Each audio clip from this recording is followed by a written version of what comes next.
नमस्कार दोस्तों, श्रेष्ठ शिक्षा न्यूज़ में आपका हार्दिक स्वागत है। जैसे थंबनेल में आपने देखा कि 10वीं 12वीं के जो राजस्थान बोर्ड के लोग हैं उनका अब क्या होगा। जो दोस्तों बता दें आपको कि श्रेष्ठ शिक्षा न्यूज़ में आपका हार्दिक स्वागत है। और आरबीएसई पिछले बोर्ड के आधार पर बना सकता है रिजल्ट।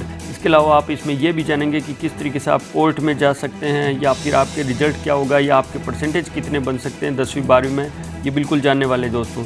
तो आपको हम बता दें कि किस तरीके से आपका ये पूरा वर्णन है, जो आपको बता दें किस तरीके से ये वर्णन काम करेगा और आपको पूरी न्यूज़ बताते हैं। दोस्तों आपको बता दें कि आरबीएसई पिछले बोर्ड के आधार पर बना सकता है रिजल्ट। जी हाँ दोस्तों, पिछले बोर्ड जैसे कि आप अगर 10वीं में हो तो आपका 8वीं का बोर्ड चेक किया जाएगा, अगर आप 12वीं में हो तो आपका 8वीं और 10वीं का बोर्ड भी चेक किया जा सकता है। दोस्तों खबर ये है कि राजस्थान सरकार जो है, सरकार बच्चों को प्रमोट करने का फॉर्मूला अभी तक तय नहीं कर पाई है।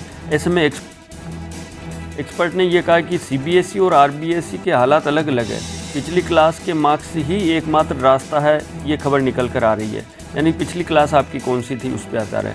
तो 10वीं और 12वीं के करीब आपको बता दें दोस्तों कि 21 लाख स्टूडेंट हैं जिनको प्रमोट कर लिया गया। अब शिक्षा विभाग ने क्या कि सबसे पहले गलती ये की कि कोई पॉलिसी नहीं बनाई, कोई भी पॉलिसी पहले बनाई नहीं। नतीजा ये हुआ कि आज एक सप्ताह और कुछ दिन के बाद भी स्टूडेंट इस चिंता में है कि अगली क्लास में हमारा एडमिशन कैसे होगा। वो दोस्तों आपको बता दें कि अब बुधवार को जो है जयपुर में प्रिंसिपल सेक्रेटरी अर्पणा अरोड़ा ने माध्यमिक शिक्षा बोर्ड अजमेर और माध्यमिक शिक्षा निर्देशालय बीकानेर के अधिकारियों को जयपुर तलब किया गया है। और ये निर्णय लेने के लिए कि बुधवार को कोई निर्णय आ सके, लेकिन निर्णय बुधवार को भी होने की उम्मीद नहीं है क्योंकि विभाग अब प्रस्तावों पर चर्चा कर रहा है। उधर एक्सपर्ट्स का कहना है कि पिछली बोर्ड क्लास के आधार को मानते हुए असेसमेंट करना चाहिए ताकि प्रतिभा के अनुसार नंबर मिल सके। जी हाँ दोस्तों, प्रतिभा के अनुसार नंबर मिल सके, ये बहुत ज़रूरी बात है कही है। इसके अलावा आपको बता दें कि जैसे अगली क्लास में जो स्टूडेंट है कैसे प्रमोट होंगे। 10वीं के स्टूडेंट को 8वीं 9वीं और 10वीं के असेसमेंट के आधार पर मार्क्स दिए जाए और सरकार को मार्क्स देकर ही स्टूडेंट को प्रमोट करना पड़ेगा, अन्यथा आगे एडमिशन में मुश्किल बहुत आने वाली है। जी हाँ दोस्तों, आपको बता दो कि 2 जून को बच्चों को प्रमोट करने के आदेश दे दिए थे माननीय मुख्यमंत्री ने। और मुख्यमंत्री अशोक गहलोत ने 2 जून को ही 10वीं 12वीं के स्टूडेंट को प्रमोट कर दिया गया था। तब सीबीएसई की नीतियों के आधार पर स्टूडेंट को प्रमोट करने का निर्णय हुआ था। हकीकत में सीबीएसई और राजस्थान बोर्ड की परिस्थिति में बहुत बड़ा अंतर है। सीबीएसई बोर्ड पिछले सत्र के बच्चों का असेसमेंट कर चुका था, जबकि आरबीएसई ने स्कूलों में ऑफलाइन क्लासेज होने के बावजूद भी टेस्ट नहीं लेने के आदेश दिए थे। ये सबसे बड़ी गलती थी। ऐसे में सीबीएसई तो अपने असेसमेंट के आधार पर स्टूडेंट को मार्क्स दे सकता है, लेकिन शिक्षा विभाग के पास ऐसा कोई आधार नहीं है, यानी आरबीएसई के पास ऐसा कोई आधार नहीं है। अब बात करते हैं 11वीं का टेस्ट भी नहीं दिया गया था प्रमोट हुए स्टूडेंट ने, जो आज 12वीं में उन्होंने 11वीं का टेस्ट भी नहीं दिया था। राजस्थान के शिक्षा विभाग के पास स्टूडेंट के असेसमेंट के लिए पिछली कक्षाओं के लिए मार्क्स ही एकमात्र आधार है। और 12वीं में प्रमोट हुए करीब 10 लाख स्टूडेंट ने तो 11वीं का टेस्ट भी नहीं दिया था भाई साहब, और वहाँ भी उन्हें सीधे प्रमोट किया गया था। ऐसे में इन स्टूडेंट का अंतिम असेसमेंट 10वीं क्लास की परीक्षा ही था। इसी तरीके से 10वीं के स्टूडेंट का अंतिम असेसमेंट 8वीं क्लास की परीक्षा ही है। इसके मार्क्स विभाग के पास उपलब्ध है और 8वीं के मार्क्स के आधार पर 10वीं के मार्क्स दिए जा सकते हैं। अब बात करें 10वीं और 12वीं के स्टूडेंट के करीब 21 लाख स्टूडेंट है। प्रमोट करने से पहले शिक्षा विभाग ने कोई पॉलिसी नहीं बनाई। तो अब बात करते हैं कि कौन सा फॉर्मूला संभव हो सकता है। जी हाँ दोस्तों, ये फॉर्मूला भी संभव है। पिछली 3 कक्षाओं का औसत परिणाम भी निकाला जा सकता है, जिसको एवरेज बोलते हैं। ये विकल्प ये भी है कि 10वीं के स्टूडेंट को 8वीं 9वीं और 10वीं के असेसमेंट के आधार पर मार्क्स दिए जाए। इसमें 8वीं के सभी विषय के मार्क्स है, जबकि 9वीं और 10वीं के इंटरनल मार्क्स ही उपलब्ध है। इसी तरीके से 12वीं के स्टूडेंट को 3 वर्षों के असेसमेंट में 10वीं के सभी मार्क्स है, और जबकि 11वीं और 12वीं के इंटरनल मार्क्स ही है। ऐसे में 10वीं के स्टूडेंट के लिए 8वीं और 12वीं के स्टूडेंट के लिए 10वीं के मार्क्स का अनुपात अधिक रखते हुए शेष 2 क्लासेज का अनुपात जोड़ा जा सकता है। दोस्तों आपको बताते हैं कि अब आगे क्या होगा। यूनिवर्सिटी के लिए भी ये टेंशन आ गई, संकट हो गया। यूनिवर्सिटी के लिए क्या संकट होने वाला है कि आमतौर पर सभी बड़े यूनिवर्सिटी एडमिशन का आधार 12वीं क्लास के मार्क्स होते हैं। अब सभी बच्चे प्रमोट हो गए तो एडमिशन का आधार कैसे देंगे। सीटें कम और एडमिशन के इच्छुक स्टूडेंट अधिक होने के कारण अब बीएससी जैसे पाठ्यक्रमों में प्रवेश मुश्किल हो गया। ऐसे कोई आश्चर्य नहीं कि यूनिवर्सिटी अपने यहाँ प्रवेश के लिए प्री टेस्ट का आयोजन रख ले। बहुत बड़ी बात आ रही है निकल कर कि कोई भी यूनिवर्सिटी अपने प्री टेस्ट करवा सकती है, तो इसकी तैयारी भी बच्चों को कर लेनी चाहिए।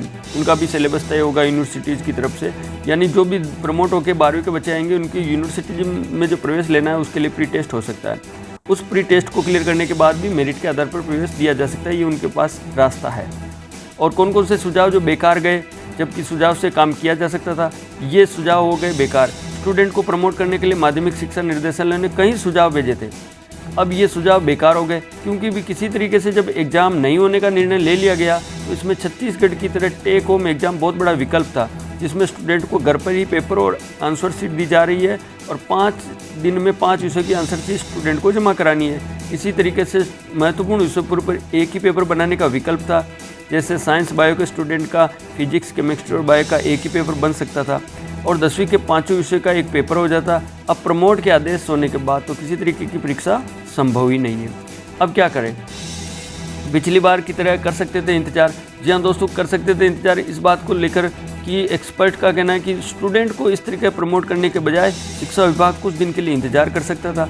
प्रदेश भर में कोरोना के केस अब कम हो गए हैं, जुलाई तक एग्जाम का प्रयास हो सकता था। पिछले साल भी शिक्षा विभाग ने 2 महीने रुककर 2 विषयों का एग्जाम लिया था, इसमें किसी भी तरीके की कोई रियायत बच्चों को नहीं दी गई। अब बात करते हैं एक्सपर्ट्स क्या कहते हैं। जी हाँ दोस्तों, एक्सपर्ट्स की माने तो राजस्थान में स्कूल कुछ वक्त के लिए खुली थी जब टेस्ट होने चाहिए थे और वो आज काम आते हैं। 8वीं और 10वीं के आधार पर बनाकर ही कुछ किया जा सकता है, CBSE की नकल करना उचित नहीं है, ये एक्सपर्ट्स का कहना है। इसके बाद बात करते हैं कि अदालती। जी हाँ दोस्तों, कोर्ट में जा सकते हैं लोग, अदालती दाव पेच जो है वो संभव है। शिक्षा विभाग के सामने ये सबसे बड़ी समस्या है कि जो भी पॉलिसी तय करेगा वो 100% तो स्वीकार हो नहीं सकती। प्रमोट से करो चाहे ऐसे करो ऐसे में किसी न किसी आधार पर ये मामला हाई कोर्ट या सुप्रीम कोर्ट पहुंच सकता है। ऐसे में निर्णय लेने से पहले बहुत सावधानी का प्रयास किया जा रहा है। अब आंकड़ों की बात करें दोस्तों, तो आंकड़ों में RBSE की दोनों क्लासेज का आंकड़ा करें तो इस बार दोनों क्लासेज के स्टूडेंट लगभग 21,60,217 है और 10वीं के स्टूडेंट 12,14,512 है और 10वीं के मूक बगीर 1,763 है। 10वीं के वोकेशनल वाले स्टूडेंट 48,846 है और संस्कृत वाला जो प्रवेशिका होती है उसमें 8,355 है। 12वीं के स्टूडेंट 8,82,112 है। अब रास्ता एक ही बचा है कि मार्क्स देकर ही प्रमोट करना पड़ेगा, यानी मार्क्स तो मिलेंगे ही मिलेंगे आपको। सरकार को मार्क्स देकर ही प्रमोट करना पड़ेगा, अन्यथा आगे एडमिशन में मुश्किल हो जाएगी। पिछली 3 कक्षाओं का असेसमेंट लेकर ही मार्क्स देने चाहिए और स्टूडेंट 10वीं के स्टूडेंट को 8वीं बोर्ड और 12वीं के स्टूडेंट को 10वीं बोर्ड का बड़ा अनुपात रखकर मार्क्स दे देने चाहिए। महेंद्र पांडे जो एजुकेशन एक्सपर्ट बीकानेर से, उन्होंने कहा है।